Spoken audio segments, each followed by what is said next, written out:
Keep baby out that corner. Vow to never grow old and be excellent to each other. This is the Cult Faction Podcast, episode 54, The Quest for More Listeners.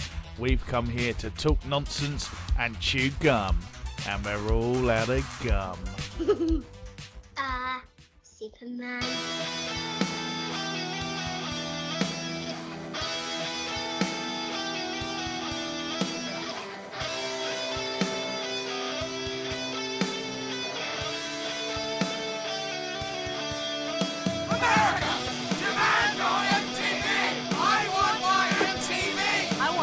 I want my MTV. Call your cable company and say I want my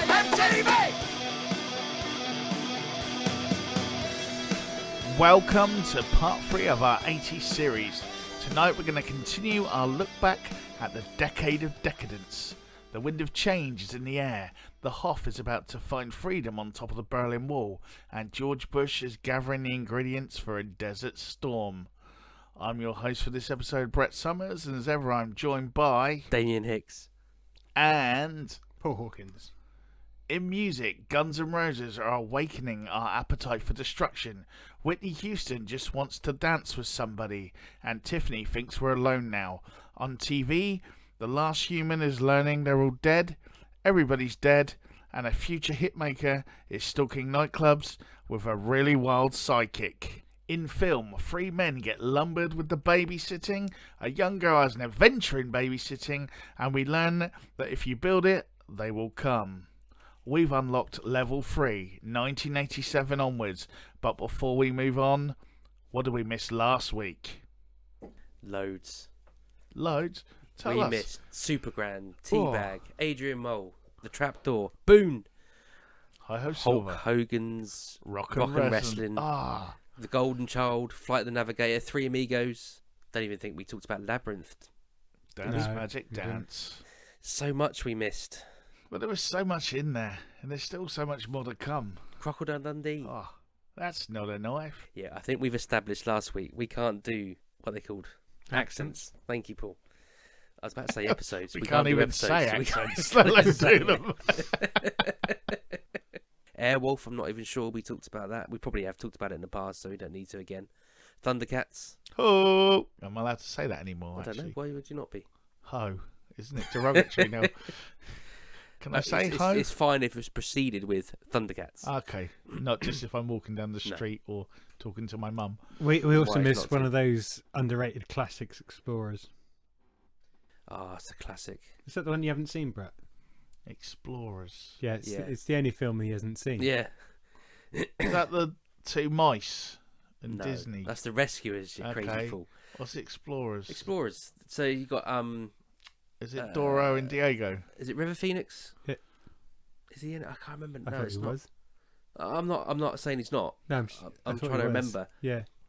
Got River Phoenix, a couple of other kids. No, I can't remember. Sounds But good. one of them's a science geeky genius kid, Yeah, and of course he is. It's the he 80s. basically he's got a computer and he invents this sort of flying orb, but then it can expand and get bigger. So they go in the orb and then they go off to space and meet an alien. And his first words to them are "What's up, Doc?" And because he's Not getting bar he's weep, getting the grana radio weep, ninny frequencies. No, he's getting because of the distance that the airwaves have to travel. He's like 50 years behind them, so he's thinking they all talk like Bugs Bunny. It's a great film. And it came out before Transformers the movie, so I didn't know the intergalactic saying for hello. Ah, fair enough. That makes sense. The Orby bit kind of rings a bell, but It's a power. He managed to Dick Miller's in it. he's in everything. It's the 80s. go check it out, Brett. Explorers. Is it? What's it on now? Do we know? Where can I have no find idea. out this? Oh no, I wasn't sure if you'd seen it again recently, and it's You've on. probably still got the VHS somewhere. You just haven't watched it. I don't have a VHS player anymore. Though. Right. So that's what we missed from last week. But this week we've got many, many delights to unpack. Such delights to show you. Yes. Oh, Ooh, yes. Sorry, don't even go there. Okay, so a surprise hit of the year I'm going to open with, and it's a random one 'cause it's more of a Of family course it movie. is. Right. And by now I'm sort of starting to watch films other kids watch at school because I've got friends, and I'm not just been sat at home with a bunch of pirate videos just warping my mind. Harry and the Hendersons, Huh? John Lithgow, That surprises me. and I am surprised that the first film you come in with is mainstream. yeah, it's going to end up really messed up later on. So just building to it. But yeah, Bigfoot, they run him over and take him home. Actually, And adventure ensues. Kind of almost not quite exactly what happened in Alf and many other films like that since. But the Alf TV show is very much like that. And he Alf ate cats. Lots of cats. He loved eating the cats. But how they got away with that, I'll still never know. Can you imagine his breath? I wonder if he flossed. Anyway, right. So, yeah, Harry and the Hendersons. Probably got franchised out. Became a TV show as It did well, I become a believe, TV didn't it? Yeah. And under a different name, if I remember rightly. I think Was it just become Bigfoot and the Hendersons? or was the film Bigfoot and Henderson, and then the TV show became Harry and the Hendersons? You might be right there. Because they probably couldn't copyright. It was right for one film, but if you're doing a series, you had to pay them every week. Maybe for someone owns the term Bigfoot. I am. No, they don't. There's hundreds and millions of podcasts and TV Yeah, shows. but it's right if you're mate, but you can discuss it, can't you? Because you're discussing No, the source no. thing. The only way around that is parody and review. If you're on an expedition to hunt Bigfoot, you're not doing a parody or a review of Bigfoot and Hendersons, are you? Fair so point. I don't think it's possible to copyright. Maybe they Bigfoot. just went for good old fashioned alliteration. Maybe it just sounds more like a sitcom, Harry and the Hendersons, rather Yeah. than Bigfoot. Might put. Don't forget, this is America in the 80s. You got the PT, not Yeah, PTSD, PTA. PTA or whatever they were called. Well, they're still going. I think they did have PTSD then as well. But Yeah. that is Yeah, a no different doubt. thing. Yeah, That- it was they just called invented- shell shock back That then. got still. invented in Vietnam. But yes, you had that. And also, obviously, one of the films I watched a lot of, just off that list, Did you not watch all of it? I probably watched all of them, yeah. Yeah. But one film I watched a lot of over and over again at that Oh, I point. see what you mean. A film I watched a lot of, as in what you didn't No, watch. I had to keep playing it back and watching a certain scene over and over again, and not why you think. 3 Men and a Baby. Because everyone freaked out because Yeah. there was a ghost behind the curtain. Except it's not. It's a cardboard Cut cutout out of. Sam Malone. Yeah. Sorry, I Ted can't remember Danson. which one it was. It was Ted Danson. You see it earlier in the film. They Mm. just moved it across. And then we're like, it's the boy that died in the room or jumped out Yeah. the window or got killed there, depending on which corner of the playground you're in. Yeah. And it wasn't. But the first time you see it, it does make you poop your pants. And then you watch it back and then you realise that it's not. But to be fair, that was more to a few years later when you start getting frame by frame videos and you can see it a lot more clearly. Because in those days, when you pause, you just got lines everywhere. Yeah. It's all crackly and static. And you were doing the setting there. What was it? Tracking. Tracking. Oh, the memories. That's what jumps out to me straight away. Anyone else? The thing I never really liked Three Men and a Baby. That's because you don't have a I'm not heart. saying I really liked it. I just said that was the bit I liked. The I other. have a heart. I was a big fan of the other Nancy as well. Not Robocop Nancy, the Nancy 3 Men and a Baby Nancy. Is that what she's now named? Well, no, she is Axe Murderer Nancy in That's my what, mind. that was my Yeah. first immediate thought in the last episode when you said Yeah. it. But yeah, but that was what I watched. I think It there's was too really many montages in Three Men and a Baby. I mean, every 80s film has a good montage, Yeah, there were quite a few of them. but there's I'll too be many honest. in that film. You know, you got Normally along with a stomping 80s pop tune. I think mainly the montages didn't serve a purpose. That was why they weren't that good. 'Cause Yeah. It would be like changing a nappy or something. It's like you can do that. You're not redecorating a house like in Revenge of the Nerds or training for a It's not a fight like huge Rocky passage of Balboa. time Yeah, to get through. it's like you do a montage. That's what a montage and then, is yeah, for. and he's gone for a piss. Yeah. You Brett, know, it's just like, Can't come back to me when you have to change your first nappy. And I guarantee you would rather that be a montage than doing the I've actual changed thing. nappies. Someone else's then, not your own. I've changed other people's. have to do it all the time though, because like it's not mine. I've done it. It's horrible. But luckily, I'd seen Freeman the Baby and knew what to do. But one thing I did love at the time though, it kind of spinning off from Freeman the Baby ish, was on TV. My Two Dads. Was that the two dudes with a beard? Well, it's One of Greg them. Greg Evigan Evigan. from BJ and the Bear and North Star. See, which this we is where mentioned the other week. my problem is I didn't have Sky. No, it was on Channel 4. Yeah. Was it on Channel 4 then though? Yeah, You sure? yeah. I had them all. Okay. I taped it every week. Yeah, but you had Sky. And the other day, I taped everything. And the other dude was Paul Ryder, who was in Aliens. Yep. He's the corporate shill guy in Aliens. And Paul Reiser, the chocolate chew. Yeah, never what else watched has it. he done? So He's I been don't in a few- have. Those Seen are anything Aliens? to add. Oh yeah, no, No, but, I didn't. but she was awesome. Stacey, Solomon. no, and she ended up in Step by Step with Patrick Duffy, and then in Diagnosis Murder, it's her wedding, and I think she kills Patrick Duffy at the wedding, and it's like one of those stunt casting episodes where it's like all the people Yeah. from the other program, and then she's the murderer. Spoilers. If you haven't seen Diagnosis Murder from 20 years ago. Yeah. And I think that's about the last thing she's done. I think she's a lawyer or an estate agent or something now. Not a lot of stalks her online or anything. No. But yeah, My Two Dads. Me and Pelham used to watch that. Shout out to the big man. I think we're the only ones. And the restaurant was run by the American football player who used to be in Blue Thunder, Dick Butkus. And he was called Butkus. So it was like... And the judge that they had to see every week to check on their progress, because there were two dads, I guess, it's the 80s, was I forgot her name now, but she was the grandma in Dinosaurs, and she sounded like Dorothy from the Golden Girls. She's one of those older American old lady actresses that's been there and there. Why, she had like one of those sort of voices. And if you look her up, I'm sure she's been in... Was she in Monsters Inc? Did she No, do I the think voice? I'd say she's probably passed away by then, because she was old in 1987, but she Monsters may have Inc. was been. late 90s, wasn't it? Early 2000s. Doesn't matter. It's that kind of I mean, voice. she may have been. I mean, because she may have been. A lot of them, what's her face from Golden Girls? Only just died, didn't she? She was. Betty White That's the one. I also can remember popped her up in an episode of Diagnosis Murder, playing his sister. name. I don't remember that one. Well, you can see a clip of it if you look for us on TikTok. Cult Essentials, Diagnosis Murder. Florence Stanley. Yeah, she has been in loads of things though.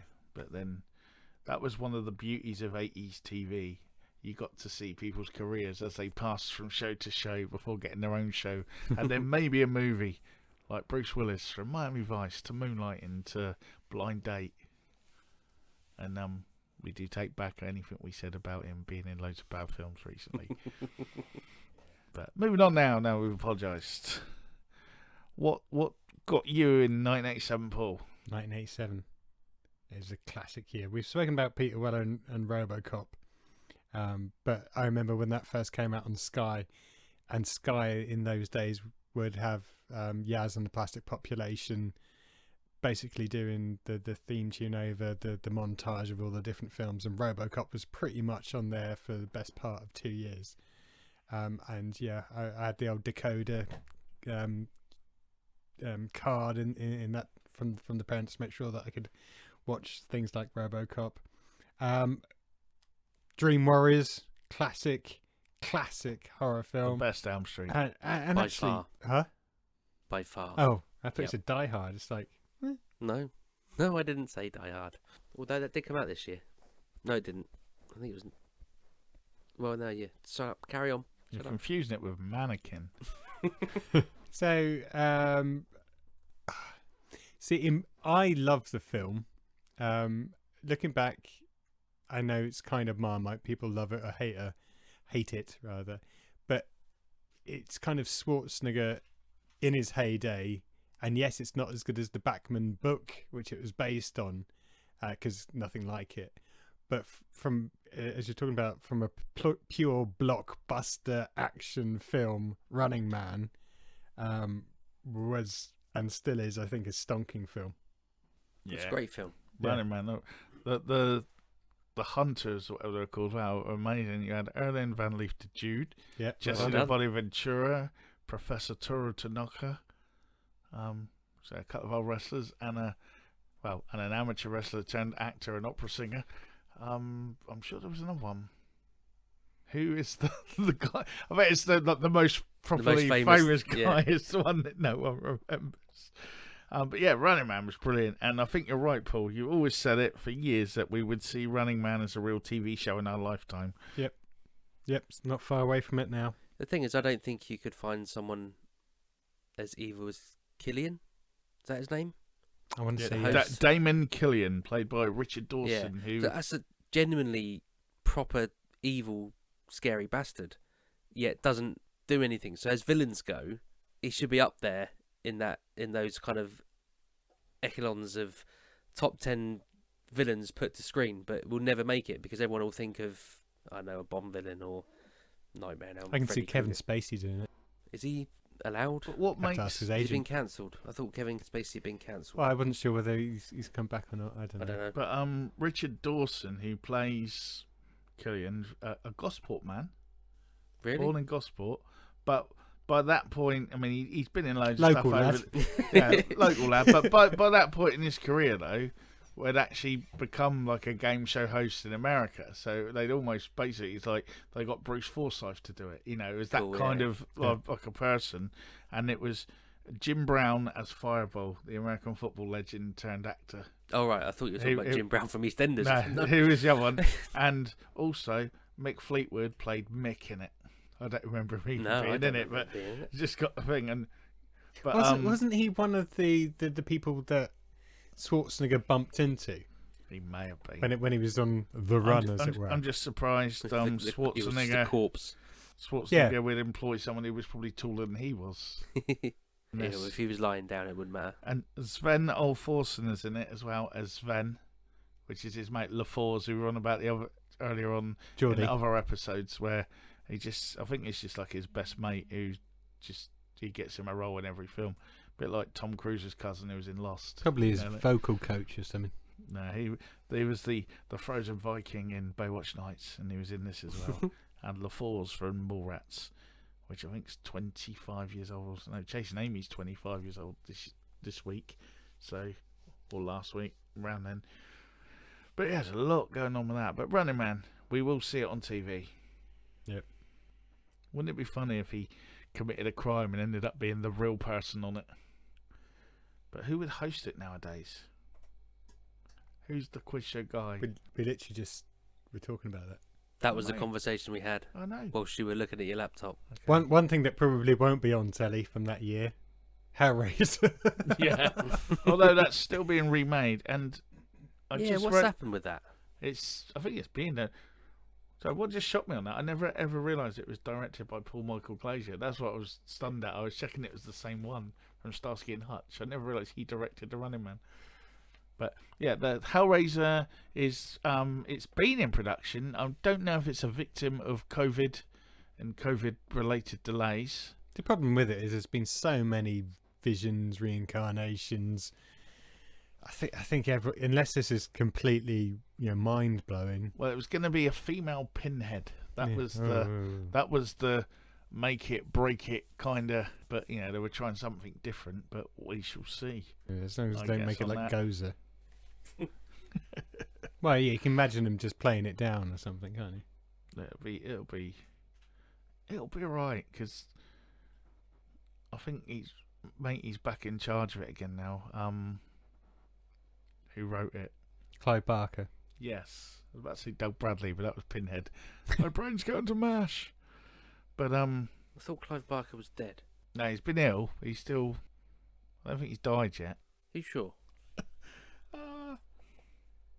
Would be interesting if he was dead and directing it. Yeah. No, I don't think Be he's directing. damn But I think impressive. I think he's involved. No, he's 69 years old. Oh, okay. I must be thinking of someone else. But he then. has been battling illnesses and stuff for a while, apparently. Not that I'm, I don't wish him dead or anything. Like, Yeah. I wouldn't, because he'd come back and Yeah. get you. Yeah, with all his Cenobites.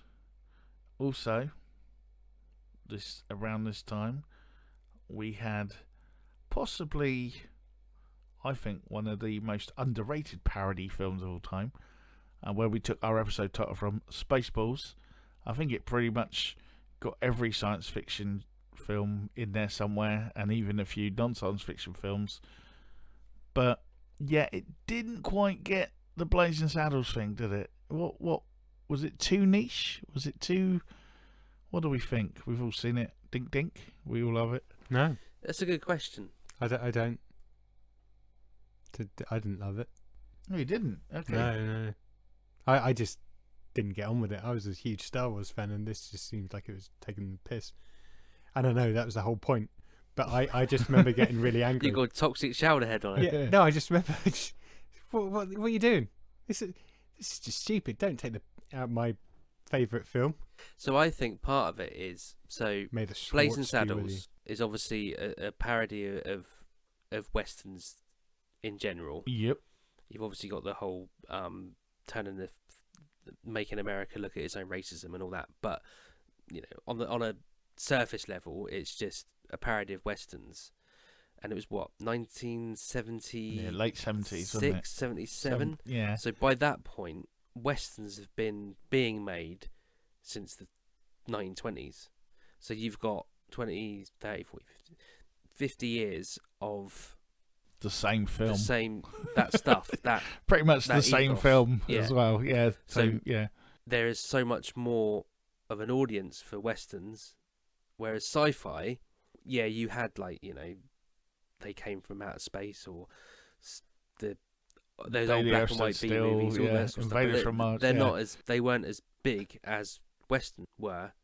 So by the time Spaceballs comes along, it's still only appealing to a market of or a subgenre of people that Yeah, no. I don't get it. necessarily So would get it. you reckon then? And let's be Was honest, it- Star Wars, yes, it was popular with a certain age bracket back in 1987, but it's not the huge phenomenon that it is now. So it's not appealing to a mass audience. So would you And say it kind of then- missed the curve. Yeah. Well, Because by that point, was it all too of the late? Star Wars were gone. Yeah. And And let's be honest, to a lot of people, gone and forgotten. They're just 3 films that came out to the general populace. for a lot of people, it's See still how- cherished. See how It's he probably says still these playing with the silly- action figures See at how that he point. says Yeah, these sad silly people words. that didn't move on with their lives. I didn't have one to move on with. Yeah, no, that's what I wondered. Yeah, was it too late or too early? That was what I was going to get to from what you both said. But yeah, you put a good thing in there. Because if it came out now, would it be bigger?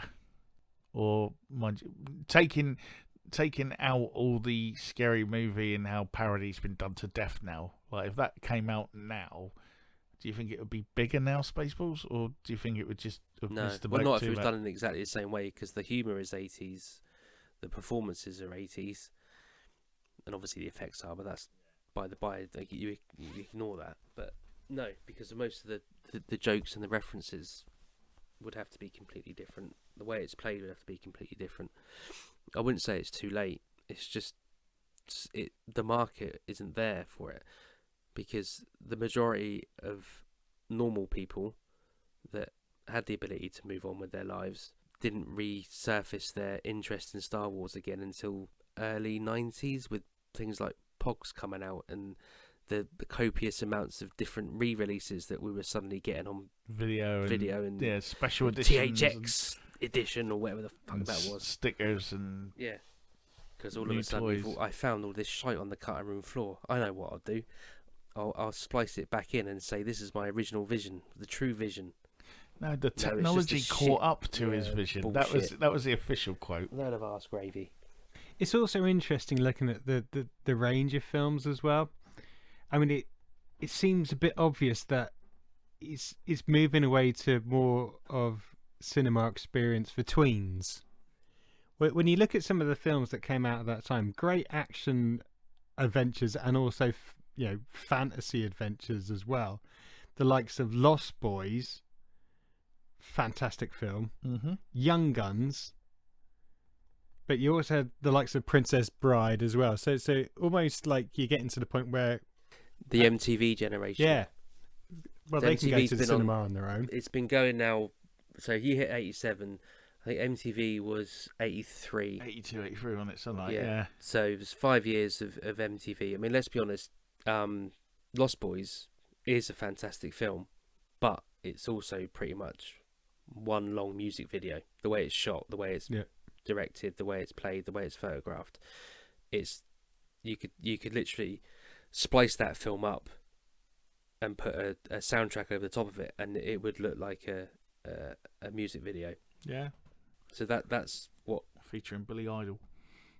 Yeah, Yeah. No. yeah, that's a really good shout. You put Yeah. a Billy Idol song over the top of yeah. a load of spliced clips, 2-3 second clips each time, you'd end up with a pretty decent Billy Idol rock music video. Or a TikTok video. Yeah, I might do that. Wait, here we go. I forgot what my point was. What were you saying? Music Yeah. videos, MTV generation. Yeah, so Yeah. so the films now they're marketing and aiming films at the MTV generation, which goes back to what we said last week, where it's not so much a story to be told in long form; it's more of just a short form set of scenarios that get played out in front of you.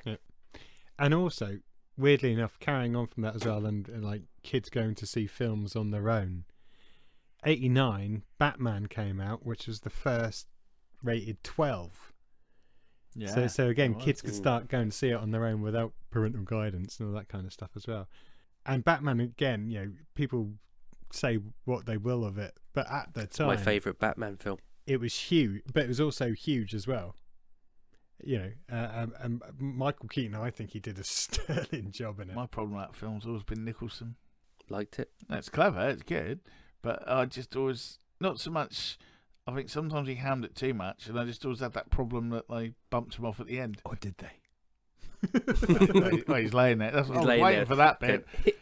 But they didn't kind of, that's what they needed to do. Because it's like, well, you killed the Joker already. It's like, what do we do now? It's like, it's like, Rocky comes out 10 minutes into the film and wins the belt. And then it's like, oh, okay. That's what it felt like to me. I was like, there's so many more stories to be told. And they were, Yeah. to varying degrees And of then success. Bat nipples. Yeah. But no, it was, at the time, that was, for considering most people's image was still Adam West running around Yeah. kapowing and that. No, it was good. It was cool car. It was Prince soundtrack, wasn't it? Tim Burton as Yeah. well. Bat Yeah. Dance, Yeah. Yeah. Cassandra's dad from Only Fools and Horses. Yeah. Billy D. Williams as Harvey Dent, the man who would one day become Two-Face until suddenly it switched to Tommy Lee Jones after 3 films. I know Harvey Dent is. Yeah. Actually, more I the think that is Billy my D. Williams that favourite was- Tim Burton film. I'm just comparing that to all of his other ones, and yeah, that Well, probably that is. I was gonna say this before we went down this route. Do we think then no MTV, no Beetlejuice? Yeah. I Yeah. think no MTV and no a lot of the films that are Mhm. on this list of and probably some in the years before, but yeah, certainly no Lost Boys, no Beetlejuice. Probably could argue no Batman. Yeah.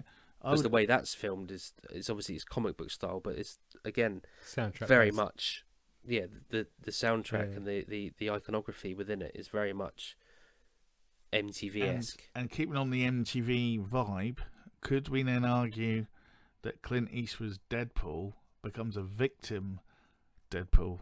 Yeah, it's Deadpool. Yeah. Yeah. I think- Yeah. Sorry, I said it wrong then. Wait for you to jump in with Ryan Reynolds. Do we think that became a victim of MTV?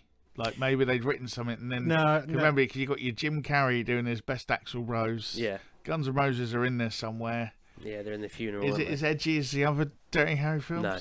I think with that, unfortunately, Clint was just getting a little bit too old for those roles. But it's almost cheesy, isn't it? It's not. I wouldn't say it's so much the role. I mean, it was. It's actually a more good the- story. It's a no, good. it is, but it also came out the same year as Die Hard. Mm. two completely different action films. Yeah, and you've got Deadpool is more the was Lethal Weapon the same year, or maybe that was the year before? No, same year. 87 Lethal Weapon, Die Hard 88. So we're crossing over you've a had little bit. these But younger. then in this country, action it could have heroes been coming about the through. same time because it's No, these there's only UK dates. a couple of months in between. It's never a year. VHS release would have been much longer, especially the gap between US and over here. But cinema-wise, The Prince would come over only probably even a month or two, most difference. But you had younger action stars coming through, like Mel Gibson, Brucey. That's how he's going to be affectionately known as from now on in the It's such a great. What are we called? Cult Faction. I was about to say Pulp Fiction in the Cult Faction studios. We Don't mention can't be that called one. that. No. We can't be called that. Yeah. Yeah, because even on the underbelly of all this, you'd have had your Steven Seagals, Eric Roberts doing their martial arts films, and Best of the Best would have been around this time, I reckon. Yeah, this was one of those sort of bits as well where you actually had, I don't know for the first time in Hollywood, but a lot of the guys they had were the guys that could do it for real, as such. Like they were, like I know you had Bruce Lee and Chuck Norris and that, but these were like somebody. Or they all started doing their like Mel Gibson when he was doing his own stunts, and I know not the that's extreme happened stuff, before. but Clint Eastwood wouldn't have legged it down to the dock side. Jumped in the water or whatever else. But like that sort of, and that was becoming, I think, the rise of Jackie Chan going mainstream as well, and like all his, not Western mainstream. Should I say. Yeah, I know what you mean. And then all these, they do their own stunts. He done that. That's him in the fight scene. That's not someone else. It's, we had years of seeing William Shatner get thrown against the wall and then bounce back a foot taller and a stone lighter, do a karate kick, and then land back as William Shatner again. And then suddenly you had these guys that were. Well, let's face it, Mel Gibson didn't do all of his stunts in Lethal Weapon. He did the bit at the end with Busey. Him and Busey kicked the crap out of each other doing that. I'm not saying he done all the jumping off a lorry and all that stuff, but it was just that sticking up for of... Clint. That's the Godfather of Hollywood. Anyway, back to your original question: did it suffer? I don't know. I don't know enough about the film to say yes or no because I didn't see it until. Well, more what got pushed into it. Like let's make it. It's a music thing, and then like they didn't have Axl. They put Jim Carrey in. Well, we didn't know it was Jim Carrey at the time. He was just an actor. I think he was billed as James. Still James then. Carrey or whatever. Yeah, from In Living Colour. Mate. Yeah. I don't know if he'd done that at that point. Don't know. Yeah, I think like, so. It might have just been Peggy Sue's got married to James Carrey. The time travelling classic. See last week's episode. And if it hadn't been for MTV, I don't think Mannequin would have been a big as hit as it was in the 80s as it turned out to be. Because let's face it, and we can build. I mean, that song was everywhere. Yeah. That still is. It's probably on radio at least once or twice. I think I've used it on the TikTok video already. And that song was out well before the film, showing basically the film, hyping it up as a trailer. Very, very cleverly done. But the actual film itself was a bit weird. And not particularly looking great. back, it's not that great. But at the time, in 1987, But I think La Bamba could be in the same boat. Although it was a biographical film, and it was pretty accurate from. Yeah, well, there was time. There was a period of time, I'd say, probably 86, 87, probably into 88, where there was a lot of films that were using 50s music soundtracks. Obviously, La Bamba for obvious reasons, but I mean, Cocktail. Obviously, that's not set. That's contemporaneous. Is that the word? I don't know. It is now. It is now. That's contemporaneous of the time, but there's a lot of 50s and 60s on the soundtrack. Dirty Dancing, another one. So there was this time where I think there's a bit of a revival, wasn't a there? revival, and that's somehow I can't think of the link now, but that's bound to link back to MTV in some way. It's the birth of the party songs, isn't it? This is your best album in the world ever type set, or karaoke cliches. The Volume Time 1. Life classics that used to be like it is like you can own. You remember all when these this was on cassette. And I think this is where this is the rock and cinema connection, or MTV and the music connection. Suddenly it's like people like to listen to these songs when they party. I mean, that Dirty Dancing soundtrack now. You know, but you can guarantee 2 or 3 songs off of that will be played by most DJs at a wedding. No doubt. You know, because people remember it. Same as you know, I Will Survive, because it was probably in something. Cocktail, you know, what's it called? Kokomo, you know, the Beach Boy. You know, that was all written for that, and Yeah, you know, right. it's Actually, all, and it kind of, it's become thinking about it, there has to be a direct link. Footloose. Because if you look back at the films, the stuff that we've already looked at, so like from 1980 and into in our 83, previous episodes. in our previous Check episodes, them out. none of those films, the exception maybe of Flash Gordon, Flashdance, but then that's Flashdance Highlander. is the dawn of MTV anyway. Yeah. So I'm just having a quick look at the list. None of the other films on there have none of the other films on there have a song that was necessarily released to coincide with Highlander. That's the only Highlander's other not 80 to 83. That's my point. Oh, sorry. I thought you meant 84 to 86 as well. I haven't got there yet. So none of those films. Then you have in 1983. I'm pretty certain is when MTV comes along, and then you start seeing that link. Ghostbusters, definitely, obviously with what's his name, Yeah. Maybe. Footloose, no doubt. Purple Rain. I was about to say Terminator, but that was Terminator 2. Have we just cracked it then? We've seen the trend in. Yeah, and then you get 85, Back to the Future, Goonies, Good Enough. Yeah. Teen Wolf definitely had that 50s and vibe going on. He's up Yeah, on that the. was the Do You Love Me, wasn't it? Yeah. Was that Team Wolf 2? I don't know, but he's definitely doing. He's doing the Beach Boys on the Yeah. Surfing. surfing on Yeah, the. Do You It's Love not Me a is camper Teen van, is Wolf it? 2, Whatever it and is. All of Back to the Future. Yeah, obviously, yeah. All about the future. As we're talking about soundtracks, and I know we've gone past this now, but just because we're talking about soundtracks, and it's dawned on me, Lady Hawk. Has anyone watched that recently? Not in a long time. I mean, it kind of bombed anyway when it came out, but the soundtrack is terrible. It doesn't fit the film at all. I can't remember I think it's the Alan Parsons Project done the soundtrack to it. So it's all synths and, you know, think Flock of Seagulls, that kind of stuff. And yet you've got cameras sweeping over, in inverted commas, medieval villages and stuff like that. So I ran. It just doesn't work. ran so Anyway. far away. We get to 1986. You got Top Gun, is very much Yeah, music that had a massive orientated. soundtrack. Ferris Bueller had that boo thing going on, didn't it? Oh, yeah. Yellow. That's the Badgers. Pretty in Pink. You had a song called Pretty in Pink. David Bowie. Yep. Labyrinth. Psychedelic Labyrinth. Forest. Yep. Then you got your Highlander. So this is the dawn of The soundtrack. the soundtrack as we know it. coinciding.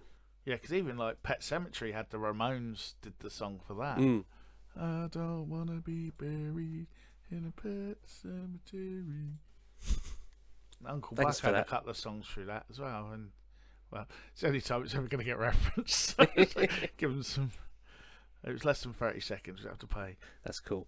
Because I think Uncle Buck again was another one that had a couple of older songs. Yeah, in this is it. and By the stuff. time we get into the 87s and 89s, pretty much most of those films have got. William H. Bonney, you are not a god. That's Young Guns 2, but we'll let that slide. I was waiting for you to say something. I couldn't help it. I had to. And let's face it, even Bill and Ted. Yeah. Did Young Set- Guns set 1 to- have a soundtrack? Not that was. I That's think what it was I Alan was trying to think of. Silvestri did the It's like, score, but I don't think there's a soundtrack in the same way you got Young Guns 2. Was Bill and Ted the peak? Because that was when I the wouldn't say it was the band- peak. Well, that was when. Is that when? That was when the band became the soundtrack. Wild Stallions. You know, they was. It was supposed to be. A lot of those things were supposed to be their songs. Well, by Yeah. the end of it, it was by the Bogus Journey, which may be a little bit further along. But interesting detour there. MTV influencing more than we realised. There we go. Even, Not just Pretty Faces. 'cause even I can't remember what the song was, but Weekend at Bernie's had something as well. Yeah, because there's the definite montage in Weekend at Bernie's. I'm sure there is. Yeah. Beaches. It always comes back to Beaches at some point. See, it could almost be a Celine Dion track in Beaches. I don't think there is. But Bette Midler. oh yeah, Wind beneath my wings. Did What? Matt, Wind beneath my wings. Did Mac and Me have a soundtrack? That was that then. Was it sponsored by Pepsi or McDonald's? Yeah. Because the rest of it was. If it doesn't, no doubt Paul Rudd will be doing a soundtrack retrospectively. UHF had a few in there from Weird Al, didn't it? That was That's all true. his own. Rain Man soundtrack to that. Don't remember that. I don't remember a song for Rain Man. Loads of them. It's got a Paul Simon vibe to it. I don't know if he had anything to do with the soundtrack, but I feel a Paul Simon song would fit the Rain But we Man did soundtrack. see, outside of the soundtracks, we did see a slight return to the fancy element. Willow kicked in and probably did better than anyone thought would. I mean, we've got a sequel series coming soon on Disney Plus, so it's being made at the moment. But With the lovely Joanne Wally. but Willow came out and sort of, I think we'd had Legend a few years before with Mr. Cruz, and that kind of Bombed, rightly so. bombed pretty Yep. much. But then Willow came out, And Lady Hawk, a few years before Hawk, that bombed. We've had Kroll, we had Hawk the Slayer, Beastmaster. Beastmaster, the various follow-ups to Highlander. Well, actually, the Highlander bombed really, but Yeah. but but Willow done all right. Willow did all right, didn't it? It made a few quid. Do you know what? I don't know. I don't think it was, it might have been like No, it did number do well. 9 in the top 10, but it wasn't. It It's a wasn't, great film. It wasn't Star Wars, but it was. It done well. But it didn't have any toys to play with, did it? That was its killer. And Val Kilmer again, wasn't it? And that was even. Yep. Yeah. And Joanne Wally. Lovely Joanne Wally. Yeah, that's when he met her, wasn't it? Yeah. Yeah. And Hence why she became Joanne Wally Kilmer. That'll do it. Won't it? it's coincidence. Alien Nation, I like that one. Good film. And the series took it a lot Yeah. deeper and darker, but after that, but it worked well. I like the film. James Caan, wasn't it? Yeah, and am I right? Was it the dude that we murdered his father? You have murdered my father and now prepare to die. Was he the alien? Mandy Mandy, I can't say Was it that dude? Mandy Patinkin. Or was he the one in the TV series? Because the TV series had different. It's not important. Oh no, it's not. I'm just drinking. But that was a good one, and that was a slightly different take on the aliens actually being here already, and the sort of the racism angle and stuff. I think was very topical at that time. Obviously, well, it still is really. I mean, we still had the rise of the Saturday Night Live comedians as well. Yeah, Still big in the late 90s. that's what I mean. We're still Planes, Trains and Candy's out there. Automobiles is still big. Steve Martin, Yeah. Chevy's still hanging in there, still, isn't he? At the moment, he Well, hasn't upset Ghostbusters 2 everyone came yet. back in No, I think he's 89. still doing. Was Fletch this year or was that earlier? Fletch was just before. Fletch Lives, I should say. No, yeah, I think you're right. And we had, Uncle Buck. Yeah, Outdoor. Yeah, those guys. That was a good. That crew kept that going for a while. It's a good period for that. Definitely for John Candy. You got Planes, Trains. Uncle Buck. Who's Harry Crumb? Who's Harry Crumb? Bill Murray is still Great Outdoors. up there, one of the biggest comedians. I see Scrooge came out before Ghostbusters 2. One of the best Christmas films ever. The best Christmas film ever. What about then? How did we feel? Because we got to the end by '89. We've got to the end of the Indiana Jones run as we knew it at the time with Last Crusade. How did we receive that? I was a bit bored of Indiana Jones by then. No, still love Last I was Crusade. a bit wasn't. bored through Temple of Doom, to be honest. I didn't like Temple of Doom. I love Temple of Doom. I still do. Okie dokie, Dr. Jones. It's only because you weren't short round. Just jealous because you didn't get Probably to. right, yeah. Why is Why he you don't like Why it? is he getting to hang out with Indiana Yeah. Jones? Git. I think I just always had a thing that Indiana Jones wasn't Han Solo. I was just like, you could be making more Han Solo films than you're making this. I don't know. I liked but I Raiders was though. just mature enough to realise that the guy's an actor, and he can make that film and he can make this film. It doesn't have just because he's wearing a fedora doesn't mean he's any lesser of a hero than Han Solo is in his little waistcoat. And I white sat through frilly shirt. Witness and it wasn't good. Yeah, that's a shit film. After that, I'm like, I watched this because you're a Han Solo. You're not getting me again. But no, I don't know. It's just Indiana Jones is it's not rubbish, but it's never grabbed me as much as the other things have. I don't know. Just saying. Tell me why I'm wrong. Because they're brilliant. Because you're wrong. You've got Cool. action, adventure, intrigue, mystery, Globetrotting. globetrotting, Nazis, History, the Knights Templar, archaeology. archaeology. Crystal Skulls. We haven't got to that point yet. Oh, We're yeah. still in, you I asked, know. what did we think of I know, I Indiana know, I know, Jones I know. up to this Well, this was point? Last Crusade now, so this was the last one as we knew it. Connery coming in was a big deal. I think he did well. Yeah, it obviously. didn't matter to me then, to be fair. It was because I Did- was, what, 12? Yeah. Did the thingy come back? Didn't we say that at your birthday? Not mine, but you're right. We all went to the cinema for someone's birthday. Couldn't tell you who it was now, Yeah. because mine was Back to the Future too. Which is also on the list. Which is also on the list. That's how I know it's And not how, Last Crusade. how, 'Cause how were you as the diehard Mr. Back to the Future, and we had to wait so long for the sequel after it said to be continued? I was a bit annoyed by that. Yeah, I remember being a kid thinking, "What do you mean? and What do you mean that's the end of it? It hasn't ended." Yeah, right. You're coming back, but why don't you just start the next film right now after we've just they didn't finished do this that one? back then. Yeah, I know, but how? To be fair, 3 years in between movies back then wasn't really that long. Yeah, even now actually, it's not that Yeah. bad in some films. But what was the thing at the time? What was your vibe at the time? Obviously it. excited. There was going to be another one. Yeah. And then when of you course. went, were you happy? Yes.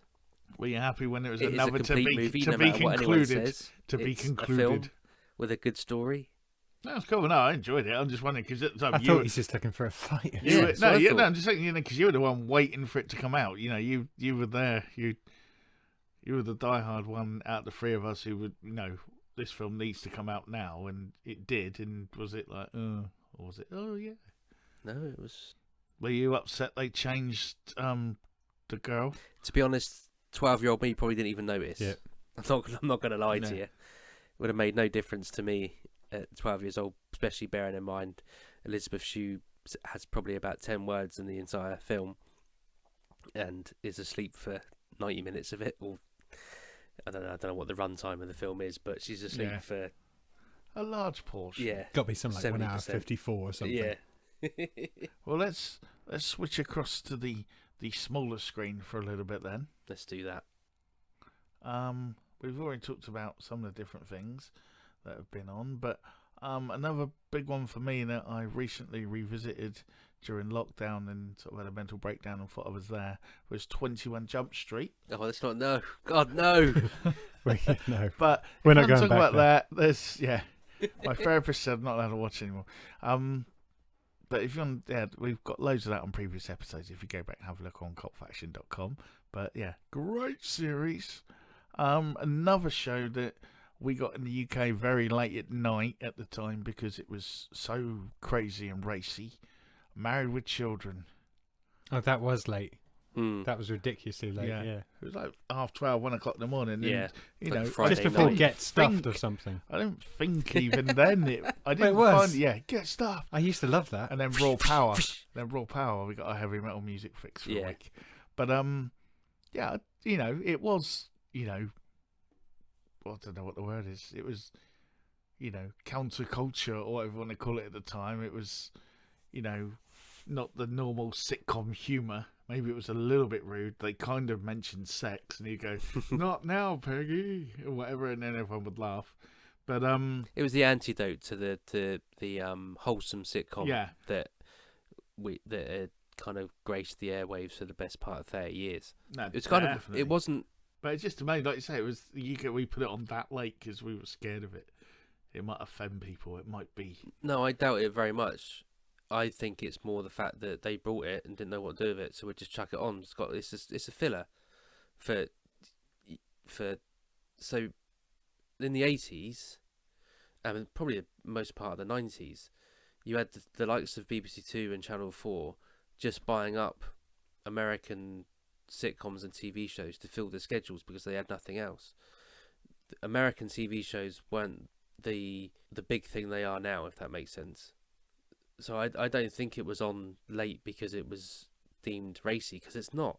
And there was a lot more on mainstream BBC One and ITV that was far more racy than that. I think it's just this is a But never got sitcom. like a lot of things they would have like that would then get moved a bit. As it settled in, it would suddenly get moved across If or it's moved in. popular. But but it was popular. to who? Well, the the demographic that were No. watching it. So yeah, exactly, the demographic that's watching it. So probably 12 to 25-year-olds that at the time didn't have a say in what was on telly. Yeah. They do now, even more so. But you ask my dad, he'll have no clue what Married with Children is. And they were the people that was the age group, that they were marketing TV to in the LA 80s. So the Yeah. people that are probably 10 years younger than we are now. Does that make sense? 10. Yeah, no, to I 20. totally get Yeah. that. So it's not the fact that it was racy, it's just the fact that it's just a filler. In the same way that King of the Hill was a filler for Channel 4 when it began in the 90s. It got popular, so they bumped it. But they just brought it for... We got 23 minutes to fill on our schedule. I think it was when there was that guy that did Beavis and Butthead. This Yeah, might be well, right. for We'll whatever buy it. reason. Yeah, but that's what I mean. It was just like a cheap buy, and then they stuck it on and saw what happened. Yeah, wait and see. No, that makes sense. Because But- there was much more But what did we... racy, as you call it, British sitcoms that went a lot further than any American sitcom did back then. I can't think of any examples now. I Yeah. haven't got any written I know what I down. mean. But that was sort of the view of Married with Children. Though it was this, or especially America, it was this counterculture revolution of, how it portrayed family in modern television and all that. And I just thought it was funny. I liked it. It had Christina Applegate in it, which helped. Yeah. Yeah. And a few cameos and things along the way. I remember one particular episode, the wrestler King Kong Bundy turned up because he was a Bundy, and I was probably the only person that even got I that was going to say, reference. you're the only Yeah. person in this room that gets that reference, let alone... But in America it would have been because Bundy was a big fat bald boy. But but it broke ground over here. It was never as big over here as you say it was in America, but it was one of those shows that people started talking about because it was on at stupid o'clock on Friday. I don't know why. Everyone, as young people, we all seem to just stay up late and watch TV till about 5 o'clock in the morning or something. Yeah. Yep. And I think I had the first time I got a TV in my room was probably it was 87, 88, something like that. I was going to say, looking at this, it literally is a story of getting in from school and watching some of the stuff that probably wasn't necessarily... Well, it probably would have been aimed at me. Things like Maid Marian and Merry Men and all that kind of stuff. Right through to Funhouse. the 9 o'clock scheduling window. Things like Red Dwarf and Quantum Leap, which would be, parents would be in bed and I'd be up watching this. I forget your parents went to bed super early. Oh, yeah, I mean, yeah, Dad Quantum had Leap to was be like up. 9 o'clock on a Tuesday. Don't have to be up at Mum and I used to watch Quantum Leap Desmond's. at 9 o'clock. I'm just... Yeah. Yeah. But again, it was the lounge is my domain, and you'd have your set regimes. It's like Quantum Leap or what was that, Tuesdays? Yeah. And then Red Dwarf would be on a Thursday. It rings a bell. I was banished to the dining room to watch Quantum Leap, to watch Red Dwarf, or Red- upstairs or And then- the then dining he'd room. have Red Cheers. Red Dwarf was a Tuesday as well. Then you'd have Cheers Uh, at 9 o'clock on a Friday Or at one night. point it was. Cheers, followed by the Golden Girls. Yeah, Cheers was definitely the Friday night. It was, Channel it 4, was wasn't Cosby Show. Cheers, because Then you had Cosby Show was Roseanne like at the some early point. mainstay, and then Yeah. it was Golden Girls, Roseanne. That was the one that always rotated. What was everyone? And then then it was The Word after that later, as we got older. But we're not quite there for The Word yet.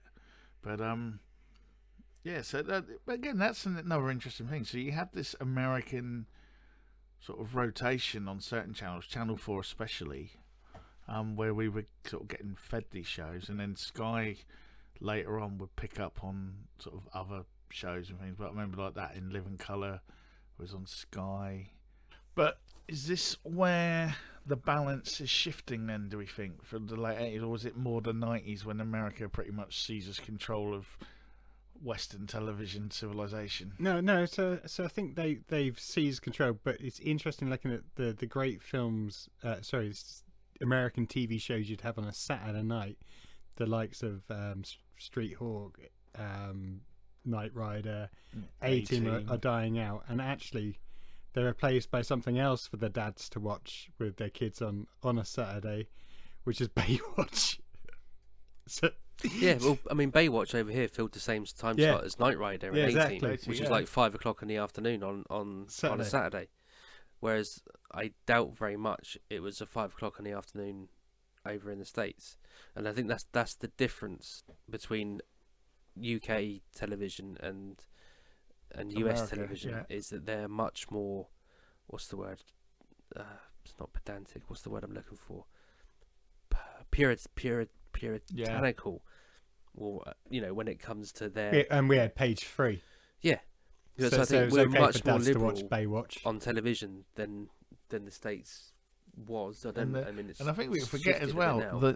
the first series of Baywatch was actually kind of a bit more serious, wasn't it? It was a bit more dramatic. Like the old guy that taught Mitch Buchanan the lifeguard thing, he drowns, and something else happened. Someone got killed by a shark, and it was all a little bit Yeah. more kind of.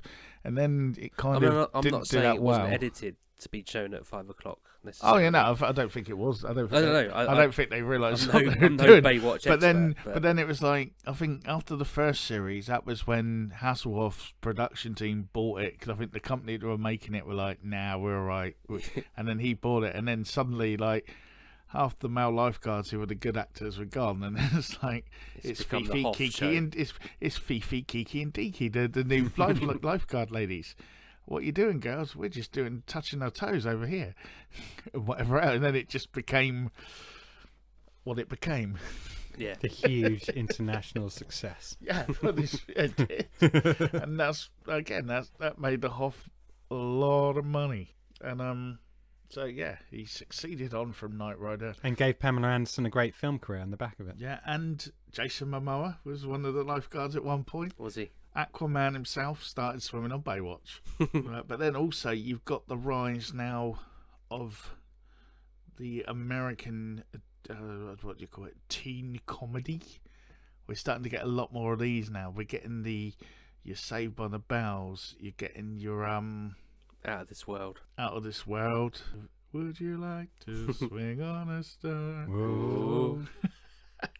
And those sort of comedies, California Dreams, those sort of comedies is the same sort of thing where, there's a situation every week, and it wasn't really drama. It was more kind of sometimes they did a serious episode, but it was more of a laugh, kind of even a bit. I suppose this has probably come from the Fresh Prince of Bel-Air, that sort of thing of sort of they're teens and they're in a comedy and it's funny and it's aimed at the kids, but really it's just a watered down version of what the adult sitcoms are like. That's what I mean. It's that shift. Yeah. They're shifting from aiming TV towards 30 plus to aiming it towards Hip 12 young plus. people. Hence, Out of This Doogie World, Saved Howser. by the Bell, Doogie Howser. So we're getting all that coming through from America, but And Press Gang as well. yeah, I was going to say, but the Yeah, UK no, wasn't you- alone. Yeah, you that's say where I was the going to US, go. But That's what I was just going to go that. But the UK, we were hitting back with Press Gang, Biker Grove, all right. Doobie Ducks Disco Bus, Maid Marian. May Mariner, May They were, but I would say the stuff that you've just read out had more hard hitting storylines. Well, minus and Doobie Duck. You've read Doobie Duck. Their storylines were not patronising. No. Whereas Out of This World and Saved by the Bell are Bell much and more that all those Nickelodeon sort of- style, Clarissa and Yeah, that's what I was trying to Sabrina think of. Clarissa, and yeah, all of that stuff. I mean, Raven. I and have no So idea. I never Raven watched and all Keenan and those. Cal, all that shite that even if it's still going when my girls are old enough, they're not going to be allowed to watch it. That stuff. These shows, I mean, Biker Grove, I mean, it was a bit later on in the run, but, what's his name? The double duo, what do you call it, Mountain Deck, one of them had his eyes blown out or something, didn't they? I never watched Biker Grove. He was Yeah. blind. for a bit. blinded, but in He got paintball or paintballed. something, and wasn't there in Press Gang a story about a teacher seducing a pupil or To be something? there was loads of different harder hitting stuff in Press Gang, wasn't Mm. there? I always feel like they were held hostage at one point as well. And Yeah. one of the Yeah, later that's a tough episodes. school. Or press office, whatever they weren't they at school? No, it's been a while. It's university Was that I can't remember now. paper, I think. Yeah, I don't remember. Can't But remember now. that's what I always liked. Wasn't And, sixth form paper, wasn't it? yeah, so college, not university. and I think in between that, or just above that, we got a glimpse of it in this country, but it kind of came and went. But then it got repeated years later. Degrassi Junior High, and then that became Degrassi High, the Canadian school series where, like, everything did happen.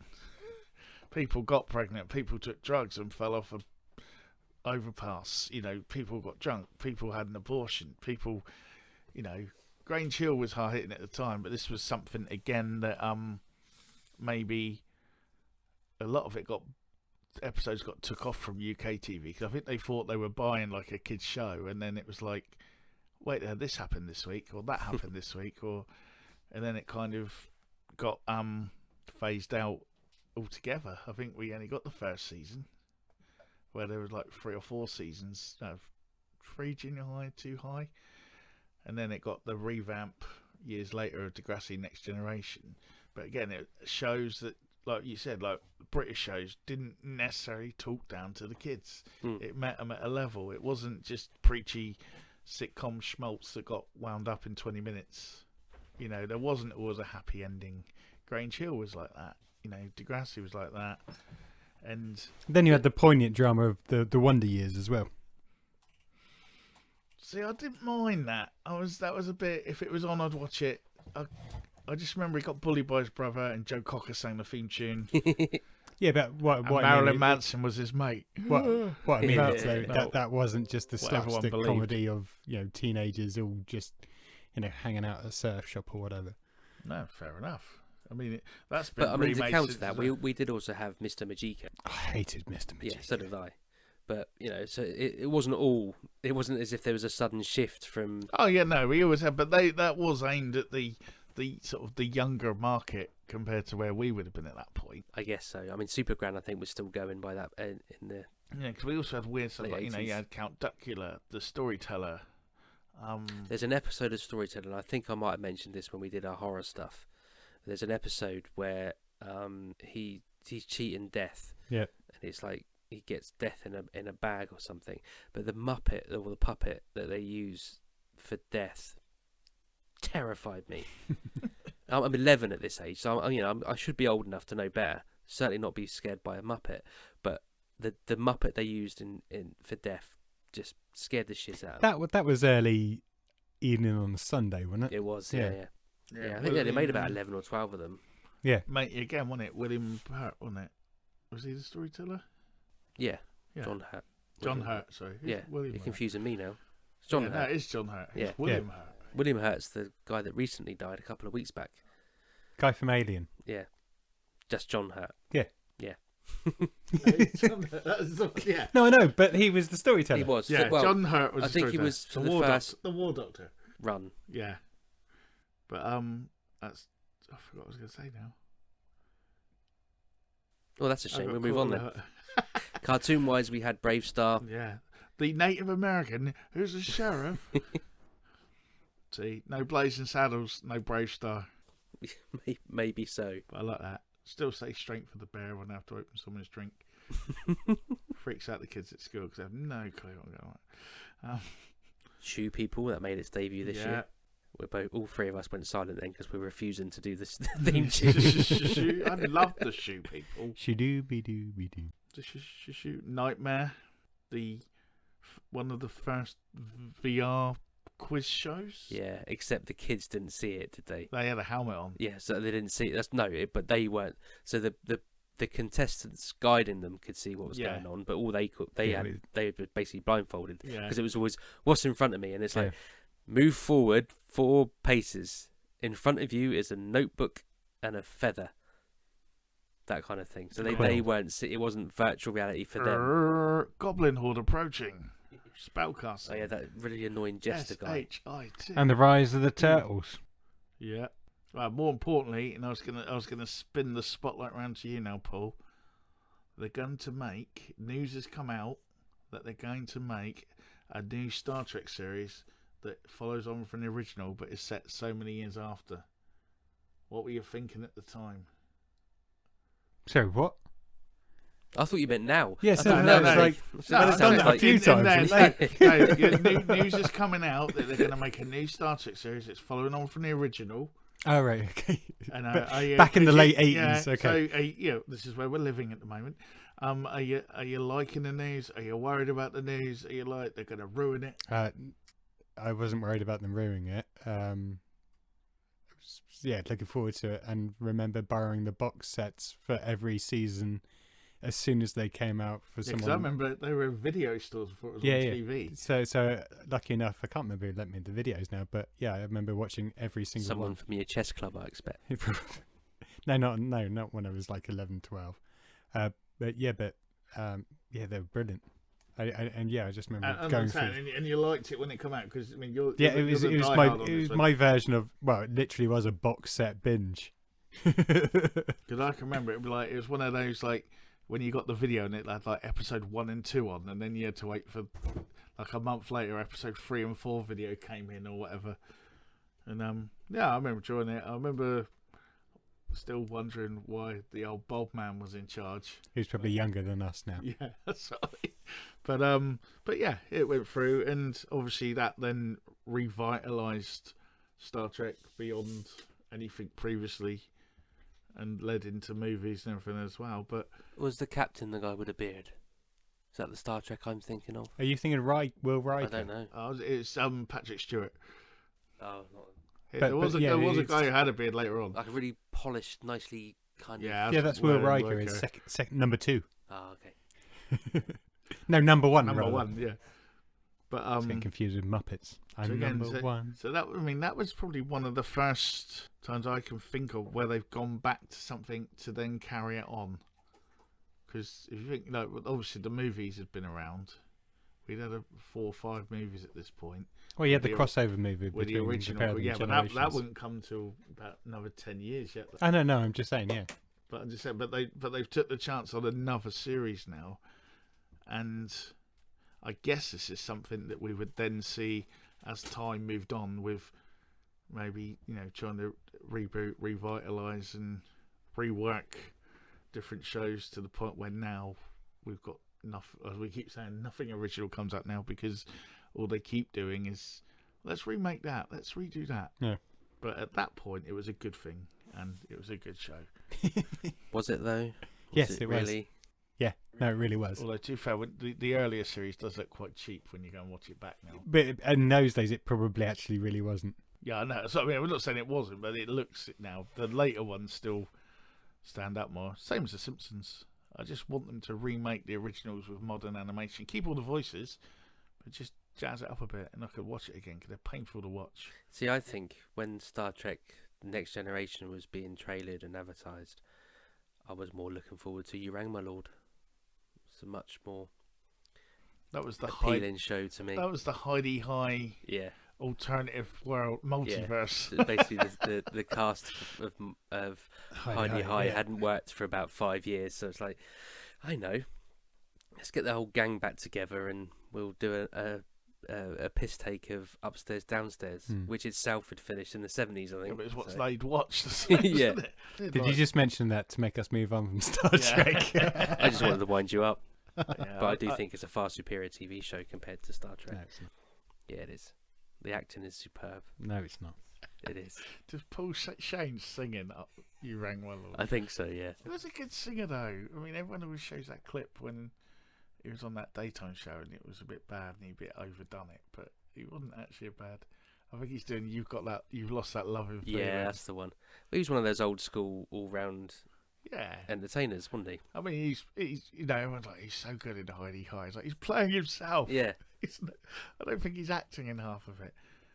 But that was, again, you wouldn't get Heidi High probably anywhere else in the world than the UK, because the whole holiday camp thing and the closest you probably got to Heidi High in America was Dirty Dancing. Yeah. You know, I mean, it's like, because it's a concept that most countries don't have, isn't No, it? I You know, didn't just- find Heidi High funny either. I think it's funny in its time. No, and I I mean, definitely at the remember time, watching I it. didn't find it I funny. would have found it funny, there's no doubt. I can remember watching it and laughing along. When I watched it now, I laugh along Do you for know different what? reasons. It's just they did another, and this must be, I'm guessing it may be in the 90s, but they also did, after You Rang My Lord, they did another Yeah, it was on a sitcom. train station or something, wasn't it? Oh, is it? I think I want to say, Oh No, Mr. Beecham. Yes, Beaching. I think it Beeching. was. So the guy that shut down all the off the back of the Beeching report, a load of the branch lines stations were shut down, and the lines themselves were closed off.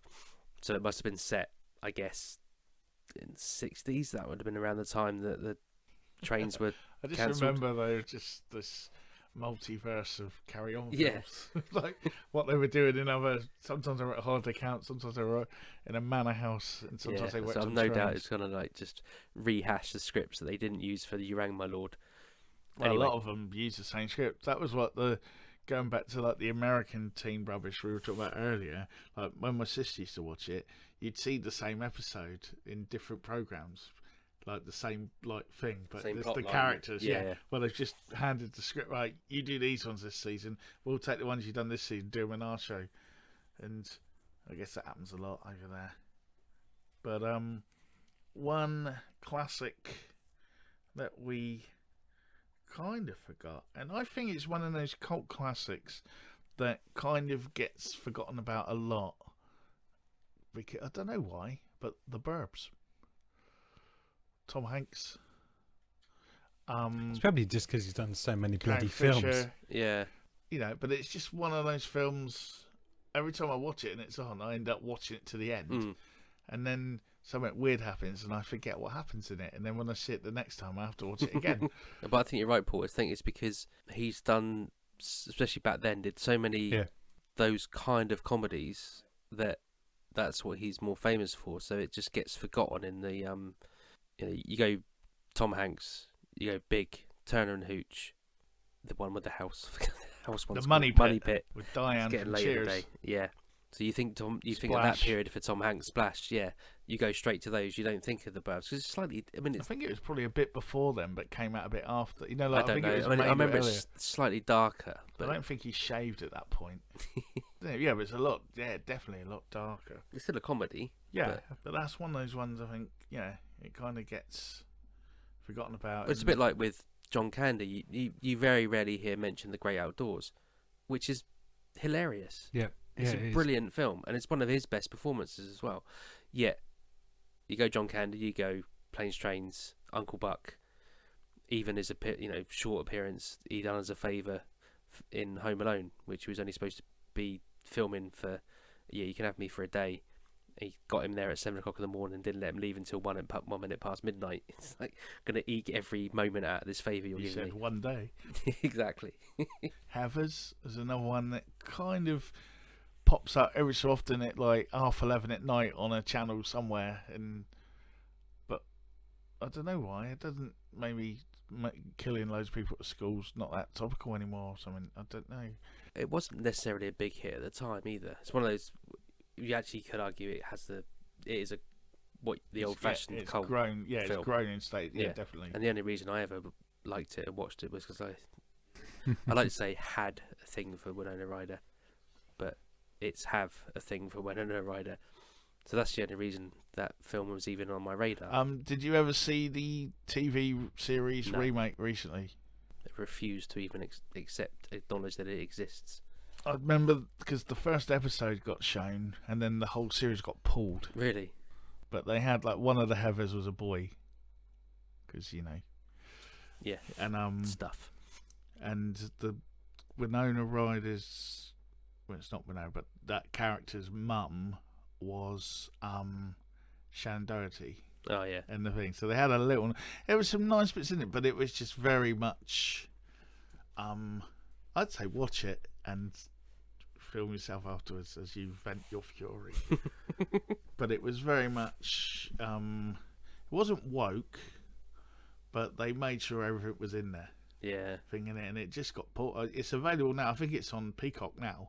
You can watch the whole series, but like only the first episode was ever broadcast. But I did do a review of it, and it was just a bit, yeah. Again, go back to what Paul said before. Finding new ideas seems to be a dead thing, so they keep trying to just rehash something else. People Yeah. like Heathers, let's make a TV But, show. you know, of it, I'm but sure- change it all. People our age in the 90s were saying the same thing, and then people our age in the 80s were probably saying the same thing. Yeah, more than There's just more of it about, maybe, I don't know. And stuff's more well known now as well. The problem anyone has now, I mean, we're looking at all these things and we're talking about our memories of it, and some of it we've seen 100 times now. But back in the past. Like, for instance, in the younger days, Star Wars was on once a year at Christmas. Yep. If you videoed it, you were lucky. Mm. Because, he's got it on video. He taped it when it was on. And like you say, you remember when the adverts were. Nowadays, I don't know, 21 Jump Street, for instance, I could go on to the Roku app and go through the whole series. Whereas before, if a series was on and it didn't get repeated, you never saw that thing again. Yeah. I mean, there's still some shows now that I try and look for that just, they're gone because they got taped over or whatever since, and they weren't that good. No, Campion, still can't find that anywhere. No, which was great. I remember watching Yeah. Campion. I used to love that. Peter Davison and Leon Harris, the man from Paris, or Brian Glover, as he's more well known as his sort of bodyguard guy. But try and find it anywhere. It's not on iPlayer. It's not on Thingy. It's not even. I couldn't find. I think there might be one bit on YouTube. There's a few clips on YouTube, but I think one of the reasons for that is it was a co-production with a company in France. So Okay. obviously that means it goes into rights and distribution. But even just stuff that people Hell. have videoed and Yeah. done, because you can get all the on one of the old TV channel things on YouTube, like all the old Pink Windmill, Rod Hole and Emu stuff's all come out, so you got a lot more grot bags and stuff now. But I think it's all people finding tapes in their loft and going, Yeah. and then just putting it on there and stuff like that. But a lot of that stuff now is available to be rewatched, so people have rewatched it all or rerun it all or whatever. It's content. All these shows are getting banged back up now during the content wars to fill up. We've got this on Netflix, or we've got this on Amazon, or we've got this on Disney Plus, or whatever else. The joy of it, I think, is killed a bit because you can just watch it now. The buzz, the excitement of, Bill and Ted's Excellent Adventures on tape. No, we can watch it. Wow. Not like, Yeah. well, I've got it on video, DVD, tape. It's saved on my Skybox, and I've got the soundtrack over there. It's oversaturation maybe now of access to things, and everything's like a click away, isn't it? And you haven't got that build up now. The walk to the video store, the whatever it was, the search around. It's just like, I'm gonna watch that. Click it. It's done. The jeopardy of whether you Jeopardy, remember to ooh. write the correct label on the videotape. Whether The your jeopardy of brothers whether someone's the recorded over football, it. Yeah. Yeah, I remember lending things to people and it being recorded over as well and stuff like that. It's like you go back to watch that, and then halfway through, like Neighbours turns up. Like, what's Bouncer's Dream. Actually, that might have been around this time, wouldn't it? happened? No, it was Bouncer's later. Dream and he got married. That was a bit later than Was that, it? I think. I don't know now. There's an article on it on cultfaction.com Is there? if you're gonna have a look. That's- Because I'm sure. I mean, I didn't. I wasn't an avid fan of Neighbours, but I remember I watched it up until probably about 1990, and I remember seeing Bouncer's Dream. So, but then maybe I'm misremembering, and I watched it until 1998 or something, and I just refused to accept it. It's been placed in the same place that the other part of my brain trying to work out Mulholland Drive. yeah, it's that bit still trying to process. It's equally as freaky, to be fair. Dog having a dream about getting married. Especially when it's Bouncer, a dog that you've known for so long. Has anyone got any other TV shows, films, or memories that might have come crawling back to the Well, no, surface? just now? looking at the list as well. So we talked about the Saturday Night Live comedians, and most of them are doing the same.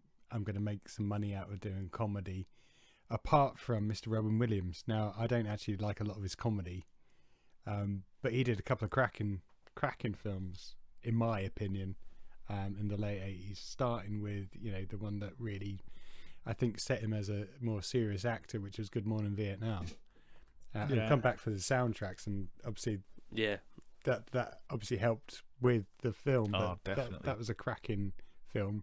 And then a couple of years later, he went on to do "Oh Captain, My Captain," Dead Poets Society. And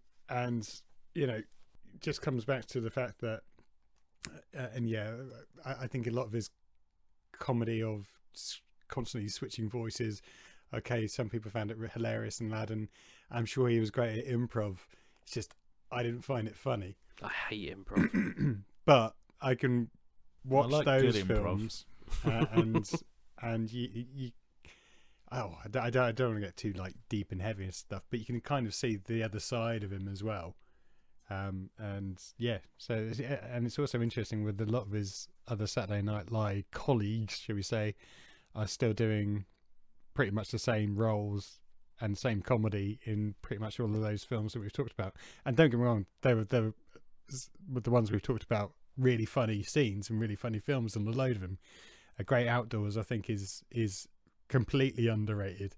You know, even today, thinking about the scene with the bats flying around the room, just hilarious. But yeah, credit where credit due to Robin Williams to crack out and do something that's slightly different. Well, so with Good Morning Vietnam, you've got that kind of touch of comedy because he's doing all that, all that voice and stuff. But the Dead Poets probably did kickstart that period in his career where he was doing the more, was, like you say, accepted as a serious actor, because you had Dead Poets, then you had Awakenings was around a year or two later. Well, that was before. It's not before. Wasn't it? No, certainly not. It's a 90s film, I'm sure of it.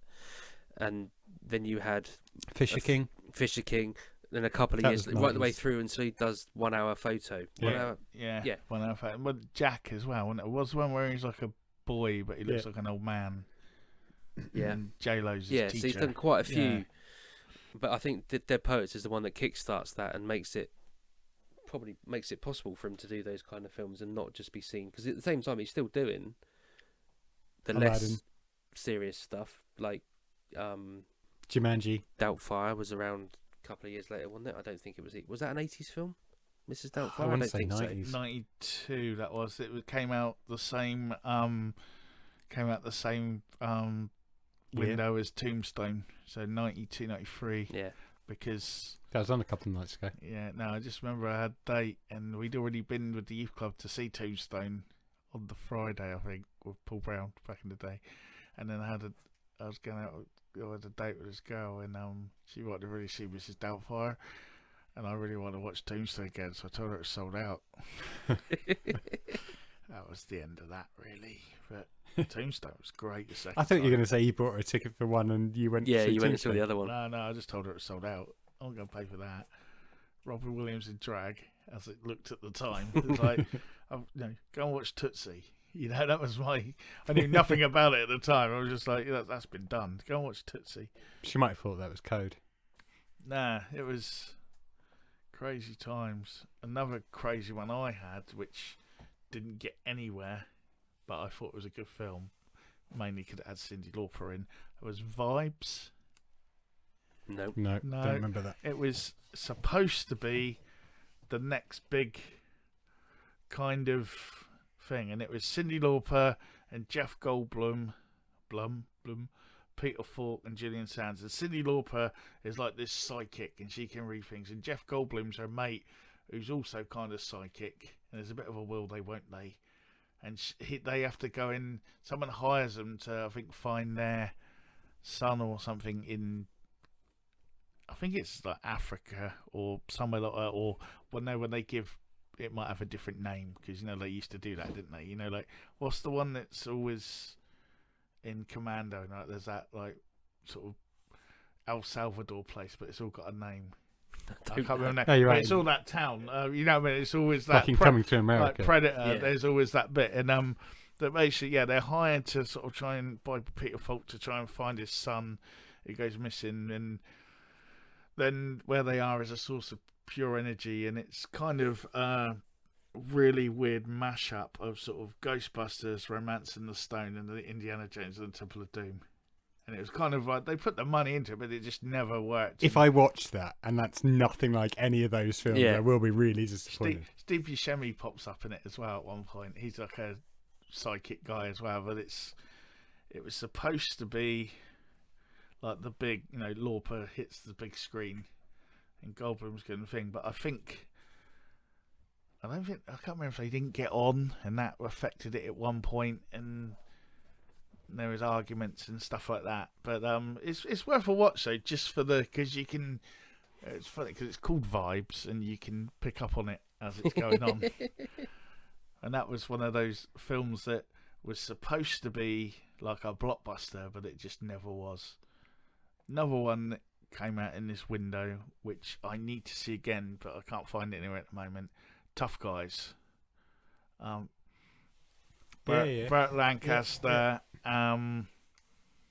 Kirk Douglas, and Dana Carvey, pre-Garth from Wayne's World, as their parole officer, and they're old they got banged up in like the 1930s or something. And they've been in prison doing for like a train 30 years, robbery, and they've come out, but they're still tough guys. Basically, it's like Cocoon, but they're in prison instead of out of space. And when they come back out, like all their ways and their rules, and they're still like the old sort of old hitmen, but they're still like really hard and stuff. And they can still get the chicks. Yeah, and they get the chicks and they do it, and then they're going to do one more job. But well, let's see how that unfolds. Monster Squad. 1987. We've talked about Monster Squad before, but that was another one around this time that was a home video must when you saw it on the shelf at the video store. Yeah. And and again, Wolfman's got nards. That's all you need to know about that film. But yeah, does the job, and it's kids horror film. They wasn't worried about being too horror-y. Then, does anyone remember The Gladiator? It stars Ken Weil, Nancy Allen, and Robert Culp, and basically Ken Weil plays a guy whose brother gets killed by like a gang chasing cars and riding motorbikes and stuff. Then he goes in and he becomes the gladiator, a vigilante, and he drives around at night and runs all the bad drivers off the road and that. No. And then one night though, because he's after the guy that killed his brother, but one night he runs this car off the road and calls it because it's driving too fast or whatever. He's trying to get everyone safe, and it's a husband and wife, and she's pregnant. He's trying to get her to the hospital, and then he realizes am I doing the right thing, and all that. It's normally on BBC One at about midnight, once a year. And then my last one for weird stuff at this point was The Wraith, 1986. Charlie Sheen, one of his earliest films, and there's like Is that Stallone? No, it's Why did I think that was... It's no one now. Okay. Nick Cassavetes or something, and it's like a sort of. It wasn't that a it motorbike almost or looks something? like it's got like a spacey car bike thing. Yeah, and they sort yeah, of yeah. drive around. Spacey and- car bike. Yeah, no, I remember the poster at the time. It was like cool. For some reason, I Yeah, thought no. that was Stallone in my I don't know head. if he had anything to do with it. And No, it's no. sort of Well, like- if but it's he's one not on of your those- webpage, he didn't. But And Randy Quaid pops up as well as the local sheriff, so you know. Yep. Craziness will ensue. But some of the films from the darker end of the video rack there that were out at that time. And again, keep an eye out on BBC Two at about midnight one night. They'll all be on once a year at some point. Anyone else got any they want to chuck in? my only worthy mention I was going to say is we had Dog Canyon. So live. Well, no, not live, but not a live action or human, but dogs taking on the roles of the Musker Hounds. Obviously, that ended, so we were given Willy Fogg, 80 Days Around the World. To find a what was it? 80 days Around the Find a world. pot of gold. We can Something find you will a- find. Until the... Yeah. I just always got annoyed because he Yeah. march along, and it never seemed to end. That kind. No. That was like the Mysterious Cities of Gold. That just seemed to be on for my entire childhood. Yeah. It's when you look now and it's like the 18 episodes. It's like Yeah. what? It was on for Literally years. Just kept rotating. Yeah. Well, the A-Team bowed out Yeah, this year. sad times, but Mm. it was about the right time because at this point they were working for the government. Yeah. As we said, it's kind of the end of the era of Yeah, Saturday night TV. Frankie Yeah. Santana got added, and they were waiting for Robert Vaughan. And it wouldn't be too long until all we had was reality singings shows. Singings. Singing No, shows. we're at the birth of Gladiators are I coming. was just going to say. Oh, that. You've got yeah, Gladiators yeah. is just around the corner. You can feel I'm sure if we the would put some power. thought into it, there's quite a lot of stuff in the 90s that replaced it that we would probably have watched. Yeah. Just off the top of my head, I can't think of it now. That's But for there were some another things show. that started in 89 that are probably more associated with the 90s. So Seinfeld started in 1989. Bing, bing, bing, bing, bing. Yeah. Never I've got to liked be honest, not the biggest fan. A sitcom about nothing, really. But that being said, when I do see bits of it on TV now, I do find myself sort of stuck I was watching it. I was talking to someone about this the other day, and I always remember it was Seinfeld would be on, or before it might be the wrong way around. It was the Larry Sanders Show, where it was like a chat show, but you saw all the stuff that you didn't see on the chat show. So it'd be like in the dressing room, behind the scenes. Was it Larry Sanders? But the whole program was like he had a chat show, but you saw the concept was you saw the other side of it. Yeah. So when it was like an advert, someone would run out and do the bit, and that was what you saw, and you saw the green. Like the end, the chat show bit was normally the end because that was when they'd actually go out and. And let's face it, the amount of breaks that they have in American chat shows, it's probably. It was like, and that was I really liked that, and then Seinfeld would be on either before or after it, and it was like And I'd watch it because it was on, and it had that bloke from UHF in it. That was how I started watching it. Stanley Spadowski, the kids at the time from UHF, was the dude that used to be liked by everyone until he said a naughty word. I can't remember his real name. Kramer? Was he Kramer in Seinfeld? In Seinfeld, yeah. And I watched, it'd be on. I watched it, but it was like that. But then other people were like, got the box set, got the thing, and it's I think. I couldn't I say think really. it kind of stems a little bit back to our conversation about the demographic. It's that it wasn't aimed at the age that we were back then, because it's basically Jerry Seinfeld's love life, isn't it? Sort more or less, and all three of them it's just their dating exploits more or less throughout the entire run. So when we're at that age, we weren't dating in the same way. We were, like you just said, going to youth club and lying about cinemas being full and sold out just so we can watch the film we wanted to watch. So I guess it didn't click with us. Don't do that Quantum anymore. Leap started in that year, but that, again, I think if you ask me, Quantum Leap's a 90s show more than an 80s one. So I don't know, maybe it was late 89. I don't know, but yeah, I think maybe we're done. A lot there, and I'm sure we forgot something, and I'm sure you'll let us know, and I'm sure as soon as we cut the tape on this, we'll remember 50 other things as well, because a lot happened in the 80s, and just say no. So that's why a lot of people don't remember. Right, so we're going to wrap this up now. Again, please review us, listen to us, download us, like us, share us on all your podcast apps and social media. Let people know what you know, because it's good stuff. It's good stuff. And you can catch us on cultfaction.com. That's the mothership of our operation. Everything's on there, all our social media links, all our past episodes. So, and if you want to contact us about anything that we've forgotten, got wrong, or need to mention, you can email us at cultfactionpodcast@mail.com. There we go. So on that note, it will be a farewell from me, Brett Summers. A good night for me. And a good night from me. And we will see you possibly in the 90s. In the 90s. Superman. That's it.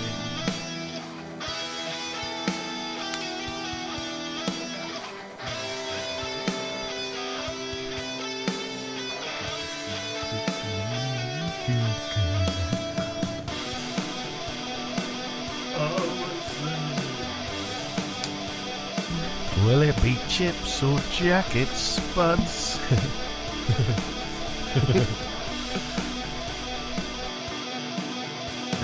We hope it's chips, it's chips. Do I come in over at the end of the music still, or do you want me to wait until it's? You can come in whenever you like. I don't want you coming over anything. Because I can move the music about. Okay. I'm in front of him.